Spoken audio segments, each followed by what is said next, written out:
Welcome back to another episode of Tassie Eats, and for today, I'm going to be having Khao Poon. Now, I'm Hmong American, and we pronounce it as Khao Poon, but then Thai people, they actually pronounce this like Khao Poon, and then I know that, if you go to a Thai restaurant and you look at their menu and it's written out in English, it's actually called Thai Curry Noodles. So for the sake of everybody, I'm going to call this Thai Curry Noodles, even though, yes, my family and everybody who's Hmong that I know, we do say it's Khao Poon. So if you guys are interested in seeing how I made this dish, stick around for after I finish eating. I'm also going to show you how this was made. And granted, this was made based off of my own preferences. And you'll find with like a lot of families, they actually make it very differently. And it's different spice levels, different ingredients. It's really up to your own preferences. Now, I like quail eggs in mine, but I know not everybody likes that, so they choose not to have it. Same thing with mushrooms or baby corn, and some people like potatoes in there, and I'm not a huge fan of those items, which is why on my own ingredient list, it's not on there. Definitely you can add it if that's something you want. Now, I actually like a lot of lime in mine, so I'm gonna go ahead and start by squeezing in lime. And you'll also find like with the meats, you can actually, opt to have no meat if that's your preference. And but traditionally they make it with chicken and pork, ground pork. So I like mine with ground pork. And for chicken, you can use like a lot of people, they tend to do like a whole chicken, including the feet and the head. And for me, this is definitely the lazy American way. I'm using a rotisserie chicken. So in this one, it's rotisserie chicken. I also use the bones, but I tied it like in a cheesecloth.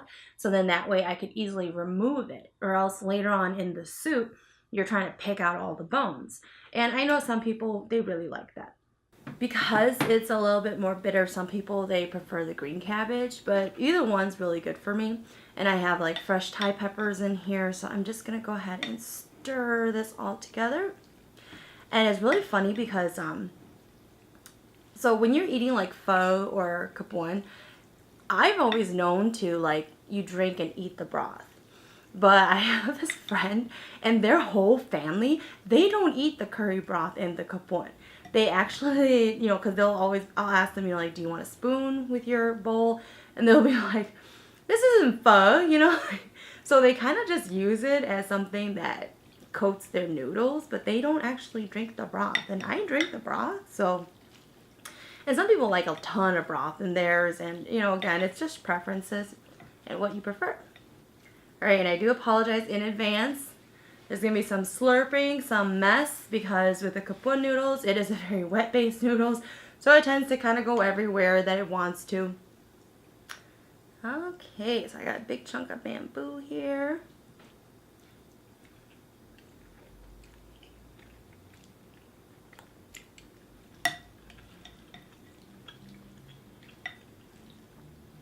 Big chicken, big piece of chicken. And I just choose rotisserie chicken because, you can use the whole chicken. I just don't want to deal with cutting it all up. And with the rotisserie chicken, I just shredded everything. Alright.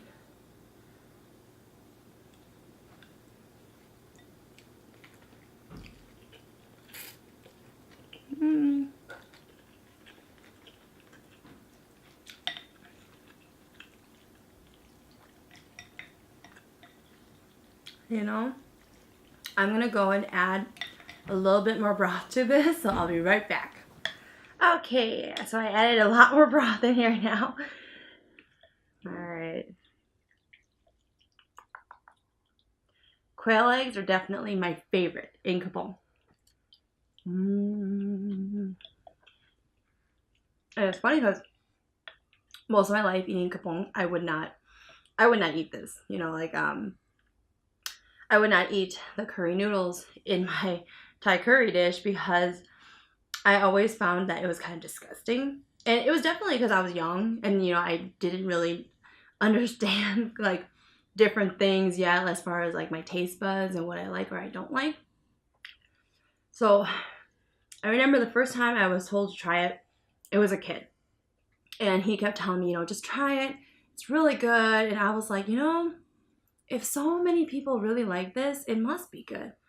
So then finally I worked up the courage and I tried it. And the first time I ate it, I spit it out. And then I refused to eat it for a few more years. And the reason why I didn't like it at first, because when you boil quail eggs in this dish for a long time, some people, they boil this and they allow the ingredients to simmer together for a very long time. And what ends up happening though, if you put the quail eggs way early, it kind of makes it harder around the shell. Just imagine an overboiled egg, where it was definitely a bit more tougher. So then, it's in my mouth and I finally chew it where I can crack it open. And the yolk burst into my mouth. And the only thing I could imagine and think of was if you ate a bug and the insides just spit out of your mouth. And I remember I couldn't do it. It was reminding me of that. And then it wasn't until a few years later that I had a girlfriend come over and she really likes quail eggs in hers. So I made a separate pot just for her. And she was supposed to take it home and she didn't. So I was like, I can't waste all the broth in there and the quail eggs. So I was like, I'm just going to try it again. And, it's been a few years, maybe it's different. And, I this time I was expecting that burst. So it wasn't as bad. And then I kept eating. It was a whole can of quail eggs. And I kept eating it until I liked it. So that's why I really like quail eggs now. But the first time I had it, it was not a good experience.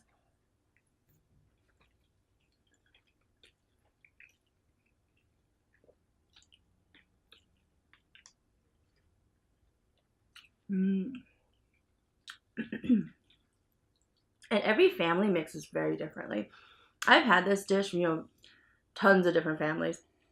They all make it their own way. Some people, instead of using the vermicelli noodles, the rice gluten ones here, what they do is they take spaghetti noodles and they actually use wheat noodles. So I've had it that way too, or macaroni albals, And of course, when they run out of noodles and they still have a ton of broth left, they just eat it with white rice.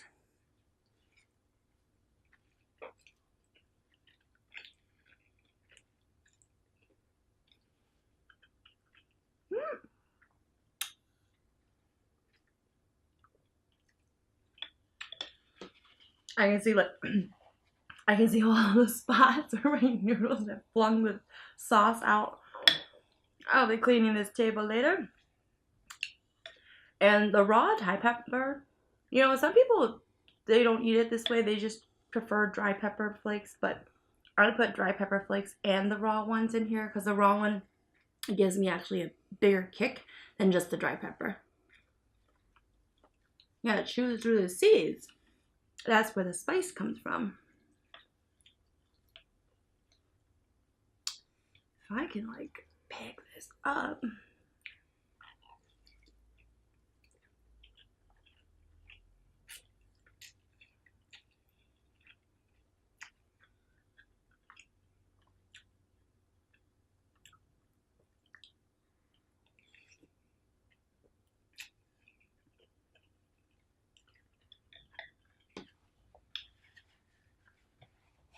Now, as I was saying with different families, some of the Hmong elders, they don't like this to have too much coconut. They prefer more curry and watery. So, if that's what you prefer, that's what some people do. I like mine with a lot of coconut with equal amounts of curry because I have made the mistake of putting too much coconut once, and this was sweet and bland and I didn't know what was wrong. I realized, Tassie, you put in too much curry, too much coconut.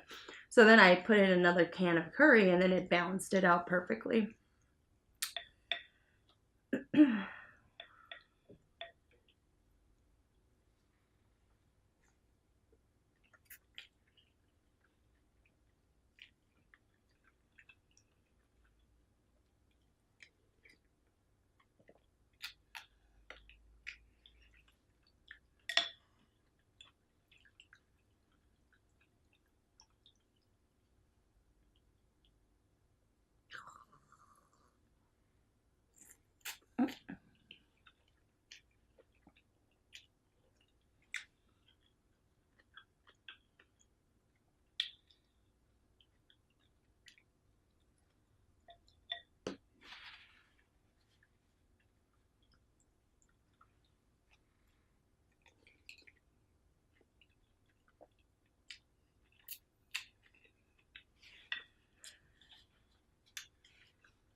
Mm, so good, especially the pork. It wasn't until I was older I started trying out the pork in here. I was used to the chicken, but then the pork became my favorite. I actually prefer it mostly pork.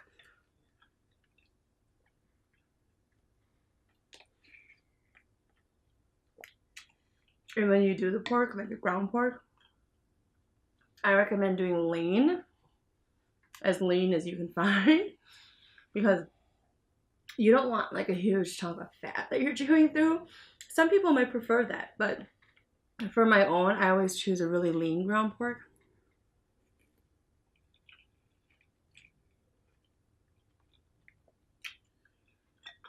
And I have never had a Thai curry noodle dish where there was beef, but I would love to try that.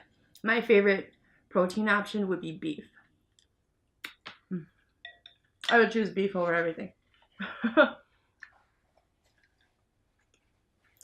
then my next option after that would probably be pork.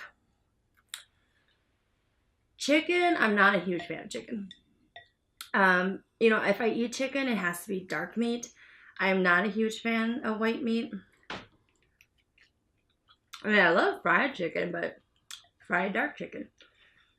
So it's like dark meat. And then fish, I'm fine with, depending on how it was prepared. Salmon, I can get kind of tired of eating.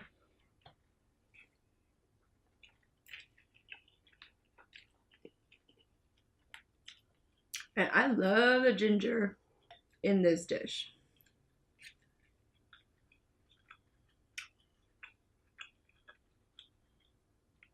And how I ate that huge chunk there. If you don't like it that way, you can actually grate your ginger. And then some people, what I used to do, like especially with the galangal root that goes in here, I used to chop it up, and like those little silver tea balls that you throw into your cups or your pot to kind of simmer the tea, but then the leaves don't go everywhere. So I recommend you using like a tea ball, stuffing it all in there, and then just throwing it in there. You can also use a cheesecloth. That works as well. But I like the big chunks of ginger in here.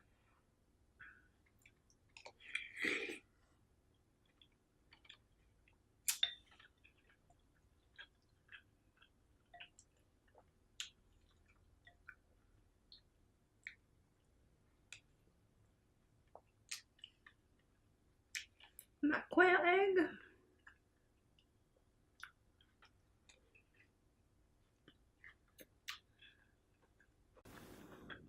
And there's bamboo. My brother loves a lot of bamboo in this dish. So usually whenever I make it for him, I put a lot of bamboo in here. Bamboo is not bad. It definitely has to go with curry, I believe.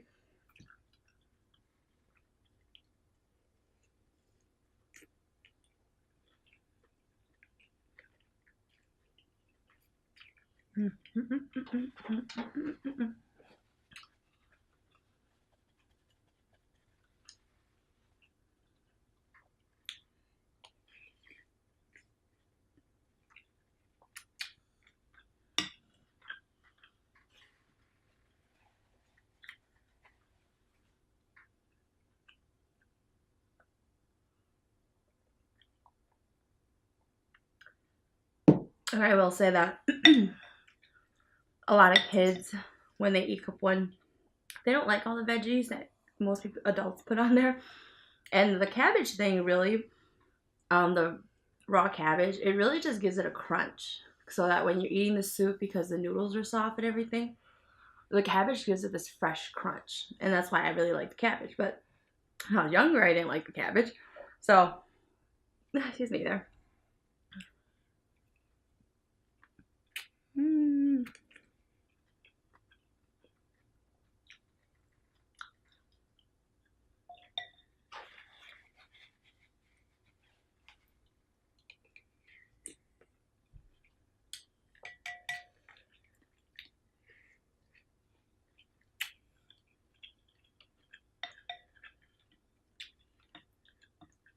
With Khao Poon or the Thai curry noodle. I live alone, so whenever I make this, I have to eat it for like meals and meals and meals until it's all gone. But don't worry, if you don't want to do that and you also live alone, you can basically freeze the broth and then take it out as you need it. So that way you don't have to make it again fresh every time. Mm-hmm.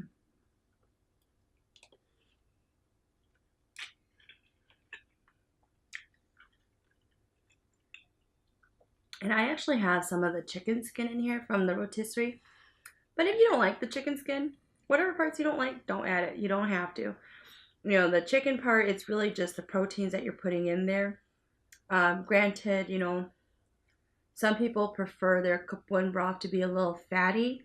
So then they would purposely leave the chicken skin and choose a fat chicken so that it kind of oils up the broth.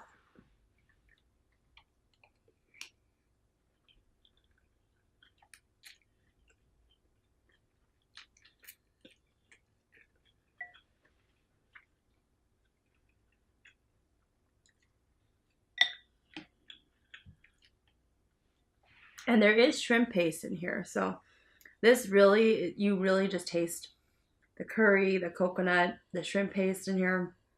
And some people, they top this off with a little bit of fish sauce after they prepare their own bowl. I wouldn't recommend putting it into the whole pot, only because everyone's salt level preference is different. That's why.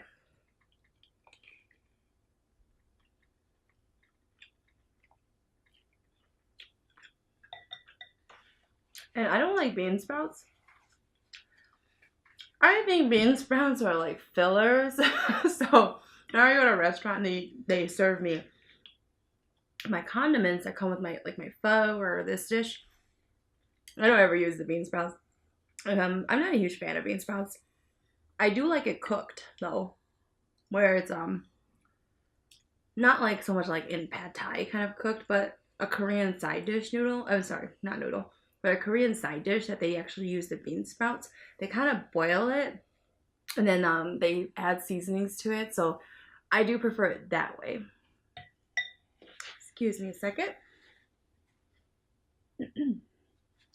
Excuse me.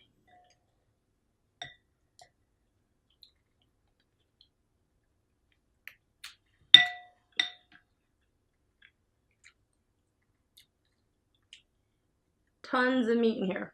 The beauty of making it yourself at home. You're gonna put a ton of meat in there.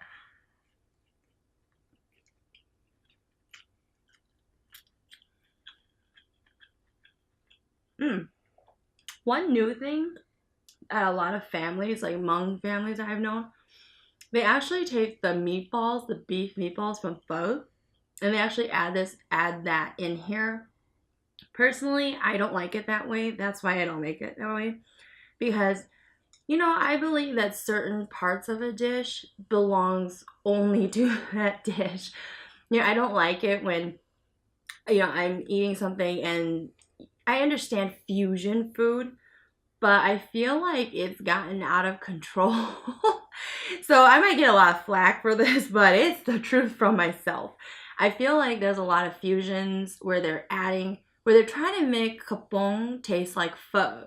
And then they're trying to make egg rolls taste like pho. And they're trying, so it's just, you know, it's good to try it, just to try it. But for me personally, I don't prefer it that way. So I don't put the beef meatballs in here, and I've done it before for my brother because he didn't know other people were doing it and he wanted to know what it tastes like, and he agreed with me.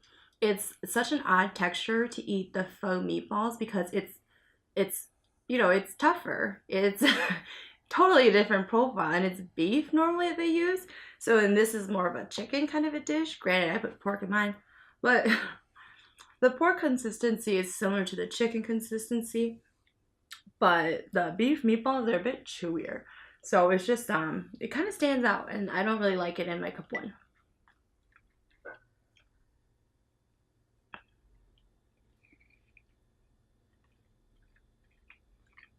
Mm-hmm.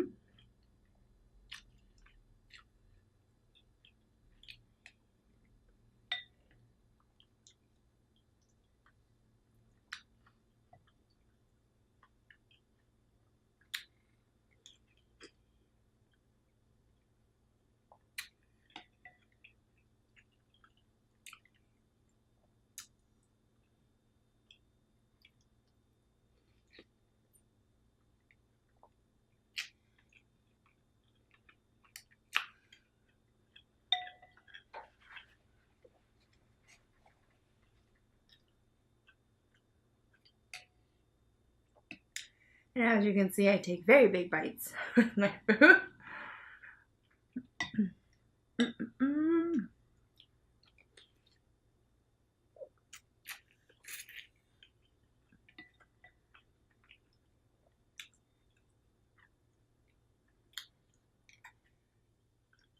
And I know some people, they put like chicken feet in here. Now I remember I was talking to my brother-in-law once, and my sister had made it. And he kept pumping me up to eat the chicken feet. And this is how they do it. They'll pick up the chicken feet with the claws looking at you, and you're supposed to like shove it all in your mouth, pull it out, like just the bone part of the leg, not the claws. The claws are supposed to be in your mouth. And using your mouth, you're supposed to separate the tendons, the skin on the chicken feet. Because there's really no meat on there. It's really just tendon and skin. But using just your mouth, you're supposed to keep working at it so that you separate the tendons and everything from the bones, and then spit out the bones, you know, as you're done cleaning it, I guess, in your mouth. I remember my brother-in-law kept pumping me up because I kept watching him eat it. And I'm like, you know, you're making this look really, really good. And so he's like telling me how it's awesome and I should try it. So I tried it. I did not succeed. There was just so much in my mouth. It started getting jumbled. I needed to swallow. I didn't understand what was in there, what wasn't in there anymore. So finally I just spit it all out, and I felt bad because it's something that he really liked to eat, and he let me have one of his chicken feet and I wasted it. So it was something I was willing to try, but it was interesting. I personally wouldn't do it again, but I know a lot of people like to eat it that way. Oh, and the lemongrass. People like to chop up the lemongrass in here. I don't like to eat lemongrass, like pieces of it. So I kind of leave it as a stalk, and I cut them so they're like about 4 to 5 inches long. And then before I serve the broth, I take them all out. I pick it all out so that nobody wants the whole thing of lemongrass in their bowl. But I know traditionally they chop and mince it all up, and then they fry it with the curry part.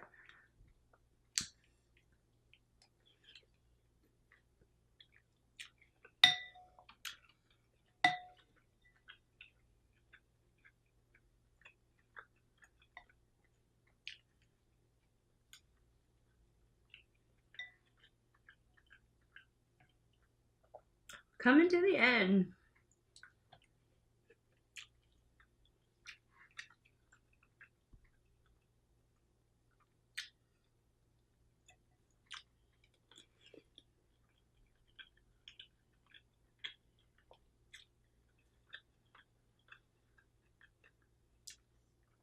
And these quail eggs, I didn't boil them myself. I buy a can of them already done. And then about like 15 minutes before I'm ready to serve this, I'll just throw the can in there, the jar, and just let it boil and simmer with the broth.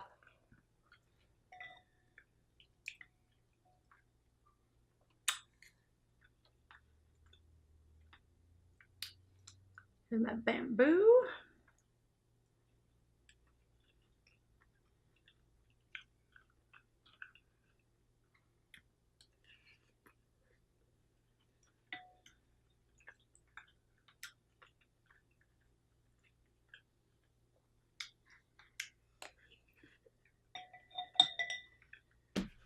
I'm done.